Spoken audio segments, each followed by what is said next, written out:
Welcome back to Let's Talk Football here on the Sports Hacks. We're joined once again this week by Kevin Bannon, a young Irish journalist living on Merseyside.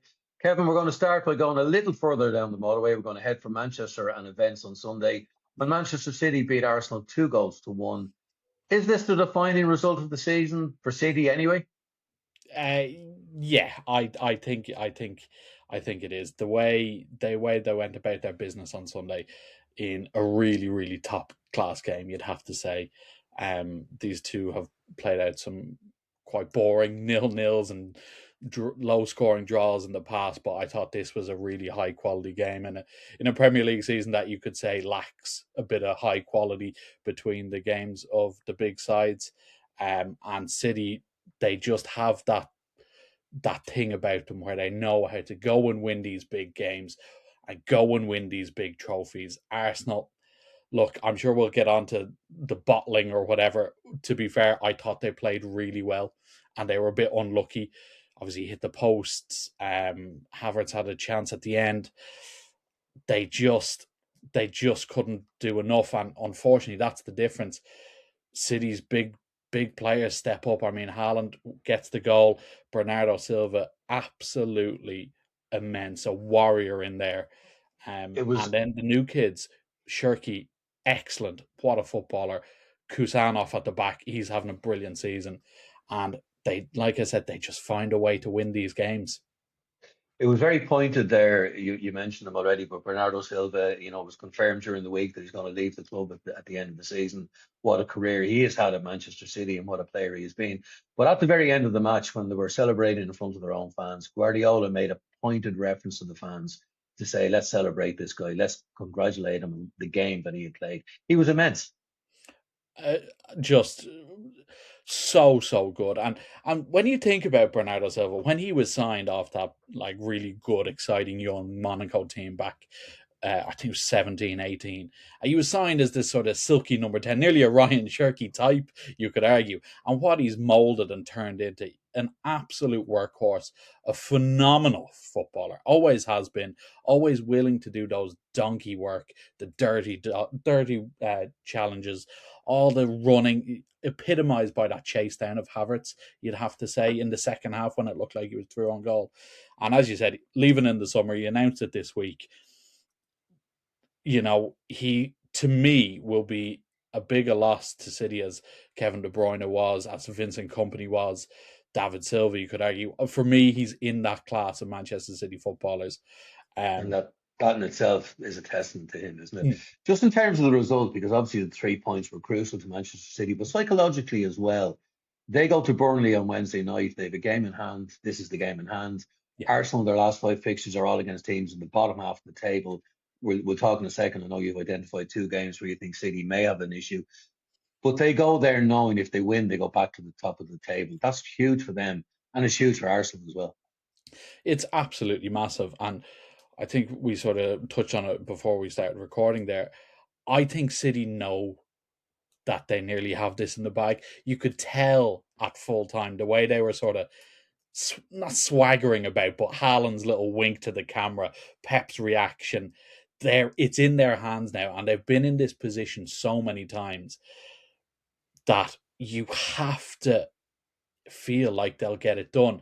Burnley on Wednesday night, like if they don't win there, none of this will be true. What I say, they, I'm very very certain that they will. And then you look at the rest of their fixtures, a tricky one that I can see potentially they'll give them pause. They have to go to Bournemouth, who have been excellent in 2026. Obviously, Iriola is leaving at the end of the season as well. And then they Villa at home on the last day. But Villa could be fresh off a Europa League final appearance during that midweek. They might have their Champions League spot already secured, so they could be on the beach, as they say. Maybe Brentford at home. Brentford are tricky, but Brentford haven't been as good away from home as they have been in their place. But to me, that Bournemouth away game in particular, And if they can Bournemouth come haven't, through that, yeah, Bournemouth haven't feared anybody this season, have they? They've got big results. yeah, no, they've been excellent. It's testament to what Iraola has done there. So I think that'll be the trickiest. Whereas Arsenal, you're looking at Arsenal fixtures. Obviously, they have to contend with the two semi-final Champions games League. against Atletico, but you're looking at Newcastle, Fulham, West Ham, Burnley, and Palace. If you're an Arsenal fan, that's the type of running you want. In terms of the game itself, then the Haaland Gabriel clash near the end of the match. I mean, arguably Gabriel should have been sent off. Haaland probably did him a favour with his integrity because, and that really impressed me, his honesty. He didn't go down. I think you're being a bit generous there with arguably it's a red card all day long. I don't know how you can look at him using his head in that sort of motion and not send him off when that has been the sort of mandate for a red card ever since I've been watching football. When two lads square up to each other, one brings the head back and brings it forward again, regardless of how much contact they make, it's a red card. You can't use your head in that manner. And as you said, you do wonder if Haaland goes down holding his face, rolling about on the ground. Is it an easier decision? But I thought, yeah, it's such a cop out that the two of them got a yellow card each. And strange in a week when a player was sent off for pulling somebody's hair. Yeah, I like it's.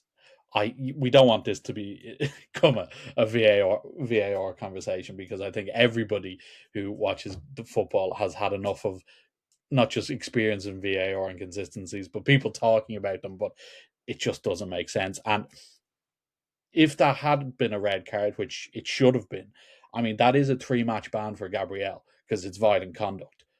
So Arsenal are extremely lucky. Gabriel is extremely lucky because that would have had such an important thing in the running. I mean, Gabriel has an argument to be Arsenal's player of the season this year. He's been phenomenal. Now, I don't think he had his best game yesterday because Haaland was just Haaland was in the mood yesterday, and he can. And the thing about him is, he's so good. He can play you anyway. If you want to sit off him, he can run past you. If you want to get up close and personal, as we saw yesterday, he relishes that. The whole thing with the jersey being pulled, like he wants that. He wants to engage in that. Like, and to me, it's a bit silly because, like, look at the size of him. He is massive. And I know Gabriel obviously fancies himself as a bit of a hard man as well, but I don't think that's a battle you want to pick up, particularly when he's in a mood like he was yesterday. For Arsenal, you touched on it. They hit the woodwork twice. Havertz maybe should have scored towards the end. Is there any crumbs of comfort for them? Yes, I think so, because I think they played really well. I do. I honestly think they played really well. If you compare that performance against City to the performance in the League Cup final, they're completely different. I thought they were timid. They didn't show any sort of belief about themselves at Wembley, whereas yesterday they were hunting City down. Look at the goal, for instance. They seemed confident in their play. And I think they can take from that. I mean, look, they have lost 4 games in a row domestically. They're across 3 different competitions: the League Cup, the FA Cup, and the Premier League. They obviously had that win against Sporting, the narrow 1-0 win on aggregate. I don't think they were great in either of those games, but I thought they were really good yesterday. And I think you have to, if you're Arsenal, you have to take the positives. And look, is there an argument that you could say, to maybe alluded to another sport and Rory McIlroy, the bottle job has already happened. They've nothing else really to lose. They've thrown away this lead if City, of course, go and win on Wednesday. So they're free of this burden that's been in the background this whole time. Kind of like Rory, the nightmare at the double bogey last year at the first hole has already happened. All you can do now is bounce back. That pressure. How many people expect Arsenal to go and win the league now? If you're to ask your average, Judging by the pundits, very, very few. does that help them? Except for Arteta. I mean, look, I think Arteta is of a particular taste. That's not necessarily to my taste. I don't know if I can believe a lot of the stuff that he spews in his press conferences. Lighting the fire at the training ground was the latest story this week. There was that whole thing with the pickpockets a few years ago. But if he can motivate this group of players, if they can relate, if they can respond, they just have to take the positives from this game, because if they don't, they'll just collapse even further, and it'll be even more of a disaster. And I think the fact that they played well, like you said, that Havertz chance at the end is a great opportunity. He's a bit unlucky because it comes at him quickly, but he's in the right place at the right time. And like you said, they hit the post. You could argue Havertz probably should have scored the one earlier in the second half that Donnarumma saves. And then you're thinking, well, that's why they signed Gyökeres. Gyökeres comes off the bench, literally doesn't. I don't think he touches the ball once, which again is an indictment. But performance-wise, going back to the original point, they can't take confidence, because I thought they did play really well. And going into the next game, I mean, they're playing Newcastle next, who are an absolute free fall. And I'd be surprised if Eddie Howe is there next year. They have to believe they can win that. And see what happens with City in the meantime. Just quickly moving on to a couple of other teams, Kevin, just have a quick chat about them. But Liam Rossinier at Chelsea, the fans seem to be running out of patience with him. The media certainly seem to think he's under pressure, but the club owners, according to himself, are 100% behind him. I mean, where's the Chelsea project going? I mean, I think we've asked that from day one, haven't we? Where is the Chelsea project going? How many managers has Todd Bowley backed and said, we're going to keep you? Maresca, Potter, Lampard once even. Well, maybe not Lampard. He was there on an interim basis. But look, Rossinier, I think he was a bit of a dead man walking as soon as he went into it. It's that classic, maybe it's a step too big too soon in his career. He's done good stuff in his managerial career with Hull and Strasbourg, obviously. It's an easy hire for Chelsea. It's within the sort of Blue Co group. But if this continues, I mean, they're tumbling out of the Champions League spots. The only thing that may solve their problems in the Champions League, there will be there's going to be 5 English teams. Obviously, they're currently in 6th. I think I'm right in saying if Villa finish in the Champions League spaces, but then also win the Europa League, it might drop down to 6. That might save them. It's a backdoor in. But at the moment, they're level on points with Brentford and Bournemouth. And I do wonder, if you're Blue Co, if you're Todd Bowley and these boys, are you looking at Bournemouth and saying, oh, Iraola's there? Are you looking at Palace? Glasner has confirmed he's leaving. And I've kind of picked a bit of a wild card as a potential Rossinier replacement. Maybe not a wild card, but maybe someone who hasn't been in the news. If you've paid attention to Serie A at all this season and seen what Cesc Fabregas has done at Como, you will definitely be interested in him. He has them up near the Champions League spots. They're a sort of similar setup to Chelsea. I think they're part of a multi-club ownership. I could be slightly wrong on that. But Fabregas, young coach, obviously brilliant playing career experience. Took them up.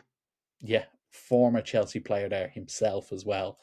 And I do wonder, because I have a feeling City may have also earmarked Fabregas as a potential Pep replacement. If you're Blue Co, do you maybe get in there first and try lure him back to West London? Interesting conversation, that one. Liverpool, Everton, we spoke about it last week. A late Virgil van Dijk goal, 100th minute. Enough to save Arne Slot? Well, not enough to save my prediction of Everton. We're no way going to lose that game, but it may be enough to save Slot. I think we spoke last week, didn't we, about how the PSG game and then this game would shift the feelings on if he was to stay. I think they showed enough against PSG. I know they were beaten with the performance. Yeah, with the performance. I thought they played well, and I thought they put it up to them. It's just they didn't have the quality that PSG did have. Not many teams do. They get the win. Were they at their best on Sunday? No. But it's, again, one of your big players, one of your leaders stepping up when you matter the most, when you need them the most. Salah gets on the score sheet again. You do wonder, Salah's a funny player. Will he now kick on towards the end of the season now and start delivering like he hasn't done? Now that he knows his chapter is over and wants to end on a high. We saw how well he plays when his contract and convince potential suitors that, yes, I am still the most Salah of old. Yeah. And not the most Salah of this season. Yeah, I can still do it at a reasonable level.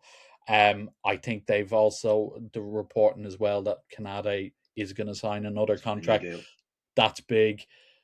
Look, the thing with Slot, And the thing with Liverpool, they need to figure this forward line out. They need to figure this midfield out. With all the money they spent, I think he has enough credit in the bank with the league win. If they can finish strong, secure that fifth, maybe even fourth, I think you kind of just say everyone in all together saying, look, last season was last season. We go again. You know, they have that French kid coming in at centre back. They have that Italian Leone they signed who did his cruciate, but he'll be back. 2 new central defenders.